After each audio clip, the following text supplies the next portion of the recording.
que il y a eu quand même beaucoup de nouveaux joueurs et donc ouais, c'est une nouvelle équipe de France, une nouvelle perspective, de nouvelles ambitions et aujourd'hui on peut dire que en tout cas au niveau jeu, en ce qui concerne le jeu, il y a plus du tout le spectre de Naïsna. On continue avec Ribéry redeviendra-t-il un joueur incontournable en équipe de France? Thibaut. Non, parce qu'il a plus rien à faire en équipe de France. Et je l'ai répété tout à l'heure, avec l'attitude qu'il a eue pendant cette Coupe du Monde 2010, il n'a plus rien à faire en équipe de France. Alors, je répète, j'ai dit une petite bêtise tout à l'heure que j'ai dit qu'il avait pris 5 matchs, il en a pris 3, mais il reviendra donc pour France-Brésil, comme on l'avait dit tout à l'heure. Eh bien moi je pense que oui, il reviendra en équipe de France. Il a un tel talent indéniable, il a un talent intrinsèque, il est trop fort ce joueur quand il est bon. Ce joueur quand il est à son apogée de ses meilleurs matchs, il a été exceptionnel. Je me rappelle d'un Marseille-Nantes où il met un but extraordinaire à Fabien Barthez, sa première saison à... Alors, Landreau. Ouais, non à Barthez, en Coupe de France. Je suis sûr. Ah oui, la patate. Ouais, la patate qui met des 35 mètres. De sa première saison à Munich qui est superbe. Attends, tu peux répéter le match? Marseille-Nantes. Barthez au cage, dernière saison. Barthez à Nantes. Oui, dernière saison. Barthez à Nantes, il a signé à la Fnac. Ouh là là. T'es sûr que c'était pas Landreau, c'était pas l'époque de c'était Landreau? Non, c'était Nantes. C'était Nantes. Tu vois pas non, mais je jouais très bien. Et il y a même cette erreur incroyable de Fabien Barthez à 2-3 matchs de la fin où un petit centre anodin, il le met dans sa propre cage. Donc voilà. Donc sur Nantes, Thibaut ne s'y connaît pas. Il aime pas la ville de Nantes. Et donc on reviendra avec Ribéry. Pour moi, il reviendra un joueur primordial de cette équipe de France. Joseph? Pour moi, si on prend la question textuellement, ouais. Incontournable, non. Il reviendra en équipe de France, ce sera un bon joueur de l'équipe de France, un bon qui sera peut-être parfois titulaire, mais il sera pas incontournable, quoi. Donc Joseph casse la tête et ne répond pas exactement aux questions, ça fait plaisir. Si, justement, la question c'est quoi, Mohamed? La question c'est, Ribéry redeviendra-t-il un jour un joueur incontournable de l'équipe de France? Non mais tu vois ce qu'on veut dire, c'est que quand il reviendra dans cette équipe, il sera titulaire indiscutable. Non, il sera pas titulaire indiscutable, c'est ça que je veux dire. On est autour de 50% d'opinion. Thibaut est pas d'accord, moi je suis d'accord, et toi tu tâtes. Voilà, tu te tâtes. Tâte-toi encore. Lyon remportera-t-il un titre sous l'ère Claude Puel? Moi je dis non, mais un gagnant catégorique. Cette équipe, elle va rien gagner sous Puel. Non, elle va. Complètement d'accord, donc c'est pareil. Peut-être une petite coupe si vraiment. Ils sont même plus qualifiés en Coupe de la Ligue. Oui, il reste que la Coupe de France. Ouais, ils sont en Coupe de France. C'est leur seule chance parce qu'ils gagneront pas le championnat de France, c'est sûr. Et moi je pense que Puel ne tiendra pas l'été. Non, c'est sa dernière saison à l'OL. Ouais, c'est sa dernière. Ouais, même quoi, j'allais dire s'il gagne rien, c'est sûr, mais même s'il gagne une Coupe de France. Rappelle-toi, Perrin, il avait gagné le championnat et la Coupe de France. Il était parti. Mais Perrin n'était pas respecté par les joueurs. Ouais, mais même, Puel, ça m'étonnerait que. Perrin insultait les joueurs dans le vestiaire en leur disant que c'était des crapettes. Oui, mais ça, c'est les joueurs qui commencent à dire en gros, on a insulté. Il faut se rappeler que le coach est quand même la personne au-dessus des joueurs. Et qu'un mec comme Galtier, qu'on en parlait tout à l'heure, c'est justement un mec qui se fait respecter dans le vestiaire, donc c'est pour ça que son équipe l'écoute. Il y a des joueurs comme Jérôme Bretagne qui ont dit que Perrin, c'est une phrase de Jérôme Bretagne. Quand il était à 3, ouais, se trimballer souvent dans le vestiaire comme les joueurs, parfois à poil. Et alors? Il y a quoi? C'est Alain Perrin, il représente la stature du coach, il traite ses joueurs, il a plein il paraît dans les préoccupations, et dans les discussions avec les joueurs, il est pas si fort que ça. Donc on est tous d'accord pour dire que Lyon ne remportera rien sous l'ère Puel. Ouais, certain. C'est un club donc qui va finir deuxième pour vous ou troisième et qui gagnera pas la Coupe de France par exemple. Voilà, c'est un club qui est pour l'instant dans les 3 prochaines années qui est condamné à peut-être gagner une coupe, mais pas de champion. Mais attention, cette équipe quand elle est au top de sa forme, elle peut être très belle à voir quand même. Ah bah oui, c'est pour ça que. Elle a un quatuor offensif avec Lisandro à gauche. Tu viens de dire qu'elle finirait peut-être deuxième ou troisième, c'est quand même un compliment. Ouais, c'est-à-dire que pour moi, je vois une autre équipe qui est championne de France. Mais c'est-à-dire que cette équipe, à droite, elle a Briand ou Gourcuff, à gauche, elle a Bastos, ou Lisandro, et en pointe, elle a Gomis et derrière Gourcuff. C'est quand même un quatuor, voire 5 joueurs qui sont quand même incroyables. Pour moi, Lyon aujourd'hui, c'est quand même l'équipe qui a la plus grande marge de progression de toute la Ligue 1, hein, avec un duo offensif qui est un des meilleurs de Ligue 1. Qui est potentiellement Gomis quand il est très en forme, qui peut être très bon. Mais on aime ou on n'aime pas le style. Hein. Mais et Lisandro qui est un des 3 meilleurs joueurs de Ligue 1. Et donc oui, Lyon a la marge de progression en tout cas. Je vois que Thibaut a tilté quand j'ai dit que ça serait une autre équipe qui serait champion de France. Pour moi, un des trois, mais parce que je pensais l'évoquer dans les perspectives futures, un des trois, je vois 3 équipes qui seront champions de France. Une des 3, Paris, Lille ou Marseille. C'est pour ça que je disais. Non, je suis d'accord avec toi pour ces 3 équipes. Voilà, c'est pour ça que je disais tout simplement qu'une autre équipe va être championne de France. Il n'y avait aucune offense envers Lyon ou quoi que ce soit. Lille, est-ce que Lille sera-t-il champion de France ? Lille, non, il sera pas. Non, ils finiront dans les 4 premiers sûrs, ouais, sûr. Mais ils ne seront pas champions de France. Moi, je me. Tu te tâtes aussi. Non, je me tâte. Je réponds pas parce que, comme je viens de dire, je pense que Lille sera dans les 3. Et vu le talent qu'il y a dans cette équipe. Et des Nazars. Cette équipe, je la trouve fabuleuse à voir. Elle a tout d'un prétendant au titre, 56 ans après sa dernière levée. Elle séduit, 6-3 contre Lorient, elle marque, 33 buts, meilleure attaque. Il gagne, 8 victoires. Ses talents individuels, Hazard, Gervinho, Cabaye, So, Debuchy, dont le meilleur buteur de Ligue 1, So, n'empiète pas sur sa cohésion collective. Que dire de plus ? Dire de plus que fabuleux, c'est quand même un grand mot. Elle est pas fabuleuse. Oh non, t'exagères. Lille, c'est moi qui exagère. C'est quand même le meilleur jeu de Ligue 1, Lille. Oui, c'est le meilleur joueur de Ligue 1. C'est le meilleur jeu de Ligue 1, mais c'est pas un jeu fabuleux. Faut arrêter. Oh, je suis pas d'accord. C'est ce qu'on disait avec Eden Hazard quand Eden Hazard avait fait ce match contre Monaco. Si Messi fait ça, ça passe sur toutes les chaînes, Sky Sport, Canal+. Ouais. C'est pour ça. Donc, on passe aussi à l'OM. Juste avant, c'est pas une question, mais l'OM sera-t-il champion de France pour vous, les gars ? Oui. Oui. Ils ont leur chance, ouais. Non, oui ou non Tu te tasses ? Je peux pas te dire comme ça, mais je sais qu'ils ont leur chance. Moi, je dis que oui. Gignac s'imposera-t-il à l'OM ? Non. Non. Pas cette année. Non. Pas cette année aussi. Pas cette année. 100%. Non, pas cette année parce que. Donc on est à 100% d'accord avec ça ? Parce que d'abord, comme moi je donne mes 2-3 arguments, c'est que tant qu'il pensera qu'à lui et qu'il voudra tirer du point de corner. Non, il s'imposera pas, ça c'est clair et net, parce qu'il faut qu'il se mette dans la tête qu'il n'y a pas cru dans l'équipe qui coûte plus de 15 millions d'euros. Quoi. Mais moi je voulais te faire rebondir sur ça, Thibaut. Comment l'OM peut être champion sans un bon attaquant de pointe ? C'est pour ça que je t'ai dit que j'étais pas sûr.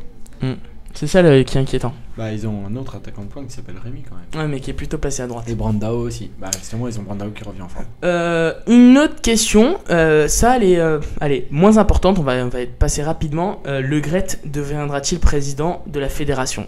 J'en sais rien, je m'en fous, mais excusez-moi. C'est-à-dire qu'on est éloigné. l'expression. On est éloigné de la rue Grenelle, si tu veux dire. Ouais, voilà. Enfin, non, mais surtout que la Fédé, ça nous importe peu, quoi. Et donc pour moi, ça sera non, vu que je suis le seul qui s'intéresse un peu à notre FFF pas national. Question de s'intéresser, mais bon. Non, mais si, mais c'est tellement. Comment dire, la FFF, c'est la première fois qu'elle est jugée parce que justement, ça a été catastrophe naïstin. Vous avez vu quand même tout ce qu'il a fallu pour qu'on s'intéresse à la FFF. Parce que en fait. Thibaut, je sais pas si t'es d'accord avec moi, mais quand l'équipe gagne, on s'en fout de la FFF. Oui, c'est pour ça. Tu me trouves une personne qui connaissait le nom de Le Gret, président de Guingamp, quand même. Donnez-lui un peu de respect. Enfin, voilà, bref, passons. Président de la FFF durant la Coupe du Monde 98 ? Voilà, et tu l'as entendu ? T'as entendu le nom de Le Gret en 98 ? Non, c'était Simonet, je crois. Je suis pas sûr. C'était Claude Simonet, je crois. Une autre question très importante, parce que c'est un club très important, c'est sans doute le club le plus important en France avec l'OM et Lyon, les 3 clubs. Néné, meilleur joueur de L1 ou pas ? Mais pour l'instant, oui. Après. Non, on a dit à la fin de saison. Et on se lance là. Oui, mais il faut se lancer. Tout peut changer. Thibaut ? Moi je dis oui parce que pour l'instant je vois que lui. Bah, si on s'en tient si les choses restent comme elles sont, oui. D'accord. Moi je pense que Néné sera élu meilleur joueur de foot de Ligue 1. Vu son début de saison, il lui manque pas grand chose pour confirmer et se donner le statut de meilleur joueur de Ligue 1. Il a fait un début de saison, il a pas fait un début de saison exceptionnel, il a fait un début de saison extraordinaire. C'est un joueur qui a révolutionné ce début de saison. À Monaco, on le voyait pas. Bravo Paris quand même, parce que 5,5 millions ou 6 millions, c'est rien du tout, alors que Marseille a empilé les 30 millions d'euros pour acheter Gignac et Rémi. Une bonne petite critique envers l'OM et sa cellule de recrutement. Domenech reviendra-t-il au haut niveau ? Oui. À la CBB de Boulogne. Oui. Non, ne parlons pas de Boulogne. Avec qui ? Non, il reprendra une sélection comme le Qatar, ou c'est sûr. Comme Metsu. Oh, mais c'est pas du haut niveau ça. Quand on dit haut niveau, c'est des équipes qui participent à des compétitions international. Joseph ? Peut-être une équipe nationale, mais il reviendra jamais au haut niveau dans un club quand on connaît Ah, dans un club, non. Quand on connaît l'importance du domaine psychologique, quoi. Les joueurs, s'ils se disent on va avoir Domenech. Ouais. Bah, moi, je sais qu'il y a une offre de Bourg-en-Bresse. Bah voilà, tu me parles de haut niveau. Non, mais je rigole. Respecte les joueurs qui jouent. Bourg-en-Bresse ? Bah oui. Le haut niveau, je sais pas si c'est professionnel Bourg-en-Bresse. Mais peu importe, c'est un bon niveau. C'est pas le joueur haut amateur. c'est un bon niveau, c'est pas le haut niveau. C'est moi qui ai lancé ce débat. Arsenal sera-t-il champion ? Alors, après le match d'hier, un superbe match contre Manchester City qui s'est fini sur un dommage, un nul 0-0. Arsenal sera-t-il champion ? En tout cas, sur les 10 premières minutes qu'ont produit Arsenal, c'était digne. C'est ce que j'ai dit un peu plus tôt. J'ai dit que les 10 premières minutes d'Arsenal, c'était un mélange du Barça dans les 50 premiers mètres, et dans la dernière partie, c'était le Real de Madrid. C'est-à-dire qu'il y avait un jeu qui était magnifique au milieu de terrain, digne du Barça, et dans les derniers hectomètres, on avait un magnifique centre, on avait du jeu qui était direct. C'est Arsenal, en tout cas avec le jeu qu'ils ont produit hier, peuvent être largement, potentiellement champions d'Angleterre, mais après ils ont pris beaucoup de retard en perdant notamment contre Manchester. Pour moi non, parce que pour moi ça sera Manchester United sans problème, et Arsenal pourquoi pas l'année prochaine, mais non, pas cette année. Eh bien moi, pour un joueur qui me fait tant... Enfin, 2 joueurs, Fabregas et Nasri, qui me font tellement de plaisir, je dis que Arsenal sera champion. Et dire que en février, le 17 février je crois, ou dans 23 pardon, février. Arsenal remportera cette équipe. Ça fera un gros match entre les deux plus beaux jeux. Ouais, mais après l'année dernière, par exemple, on a eu ce duel, on a vu que Barcelone était largement supérieur à Arsenal. Donc Arsenal se ferait éliminer par le FC Barcelone. Donc attention, mais ils peuvent. Arsenal peut gagner chez lui 1-0 ou faire 0-0, mais prendra une raclée au Camp Nou, c'est sûr. C'est vrai ? On verra. Parce qu'après, justement. Voilà, Joseph, tu peux finir. C'était la bonne pub pour le Barça. Bah, c'est parce que c'est un match superbe entre Barcelone et Arsenal. C'est beau d'avoir des matchs comme ça quand même. En 8ème de finale, c'est dommage. On verra. Faut pas trop s'avancer non plus. En parlant de ça, superbe transition. Le Barça fera-t-il le triplé ?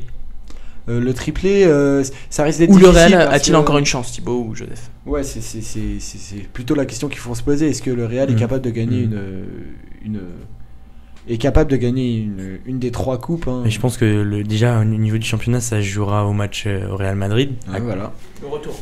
Ouais, d'ici là, il faut que le Real gagne tous ses matchs. Bon, il faut que Barcelone aussi, comme je t'ai dit, Barcelone sont capables d'aller faire un match nul à Saragosse, hein. Comme ils ont fait match nul 2 fois d'affilée contre Bilbao en coupe là.